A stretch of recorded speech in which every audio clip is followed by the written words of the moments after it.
Today I'll be giving you guys a brief intro into petty cash and its associated petty cash fund. Before we begin, let's take a quick look into what petty cash is. Petty cash is a small amount of cash that is predetermined, which is kept on hand by a business. Petty cash is mainly used for small purchases or reimbursements for which it would be a hassle for the business to use other procedures. These purchases could include pens, paper, or other equipment which are a necessity to the business's general. How then is petty cash made safely accessible? The internal control put in place is a petty cash fund. The cash is usually maintained by a designated custodian, in this case Susan, who manages the petty cash fund when employees such as Bob need to make a small but necessary purchase for the business. So now we have a general understanding of what petty cash is and its associated fund. Let's have a look to see what's involved. There are three main steps to petty cash funds.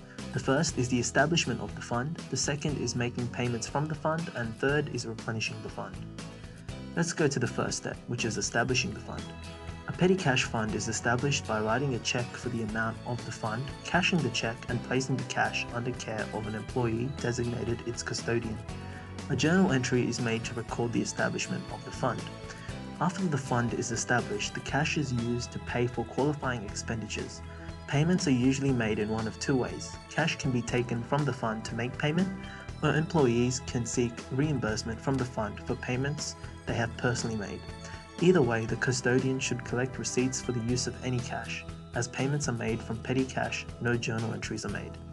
Journal entries are recorded only when the fund is replenished. As the cash in the fund decreases, the fund must be replenished. That brings us to step 3, replenishing the fund.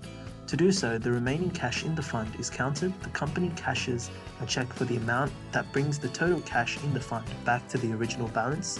The receipts in the fund are then used as documentation for recording expenses. When the petty cash fund is replenished, the amount of cash needed for replenishment should equal total amount of receipts. However, this may not always be the case. Sometimes the custodian will not obtain all the receipts or will give incorrect change, resulting in a discrepancy between the cash needed for replenishment and the amount of receipts. In such cases, a discrepancy is charged to an account called cash over short.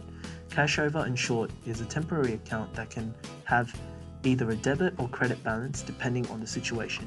A debit balance increases expenses whilst a credit balance decreases expenses. Thank you guys, hopefully you learned something new about petty cash.